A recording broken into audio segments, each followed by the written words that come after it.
વડોદરા જિલ્લા સહકારી ખરીદ વેચાણ સંઘની 3 બેઠકો માટે ચૂંટણીઓ યોજવામાં આવી।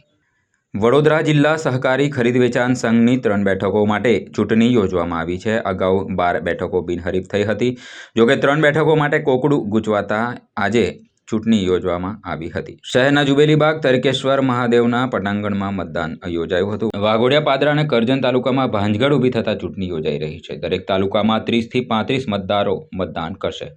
સહકારી સંઘની આ ચૂંટણીમાં 2 બેઠકો કરજણ અને પાદરા બેઠકો પર ભાજપ વિરુદ્ધ ભાજપના જ ઉમેદવારો વચ્ચે ચૂંટણી જંગ જોવા મળ્યો છે। વડોદરા જિલ્લા સહકારી ખરીદ વેચાણ સંઘની ચૂંટણી માટે 4 નવેમ્બરથી પ્રક્રિયા શરૂ કરવામાં આવશે।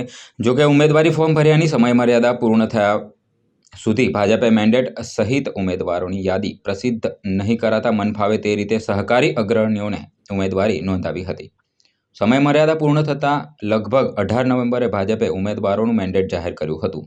15માંથી 12 ઝોન બિનહરીફ થયા છે। 3 ઝોનમાં ચૂંટણી છે, ત્યારે ભારતીય જનતા પાર્ટીની સામે જ ભારતીય જનતા પાર્ટીના બધા ઉમેદવારો હોય, ત્યારે સહકારી આગેવાનો વર્ષોથી જે સહકારમાં કામ કરતા હોય અને જે લોકોના સંપર્કમાં હોય એને લોકો મત આપીને ચૂંટતા હોય છે।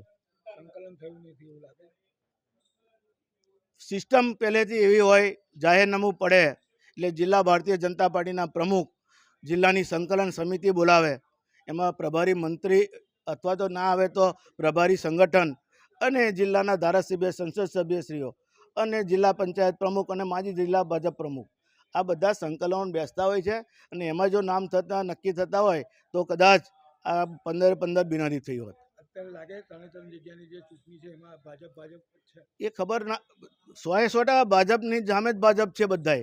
કોઈ કોંગ્રેસ તો રહ્યું જ નહીં વડોદરા જિલ્લામાં ને આવનાર સમયમાં નથી રહેવાનું।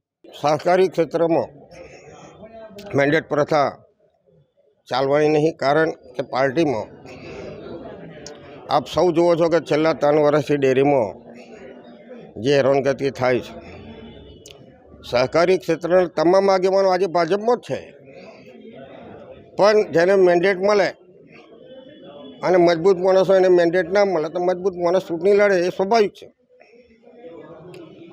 એટલે ભાજપને અને કોંગ્રેસની કોઈ લડાઈ નહીં આમ આદમી પાર્ટીની, પણ ભાલા દવલાની જે નીતિ થાય છે ને એના કારણે આ તો વડોદરા જિલ્લામાં ઠીક છે,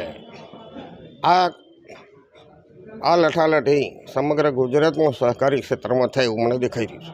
મામા, સૌથી મહત્વની વાત એ આવે છે કે ખુદ પૂર્વ ધારાસભ્યનું કહેવું છે કે જો ભાજપ સંગઠને યોગ્ય બેઠક કરી હોત ને યોગ્ય ઉમેદવારોની પર જો પસંદગી ઉતારી હોત તો આ સમસ્યા ના થાત। સતીશભાઈ પ્રમુખ હતા, એમનો દીકરો જીતી ગયો ત્યારે એને મેન્ડેટ આપે છે, પહેલાં કહેતા નહીં તમે ફોર્મ ભરો, એટલે આ બધી બનાવવાની વાત તો છે। જો આગે ક્યાં હોતા તો પાદરામાં પણ મામા નારાજ છે, મામાએ પોતાનો ઉમેદવાર હું તો કાયમ મારો ઉમેદવાર ઉભો રાખો, મેં લડવાનો નહીં ચૂંટણી, આજે નહીં લડતો।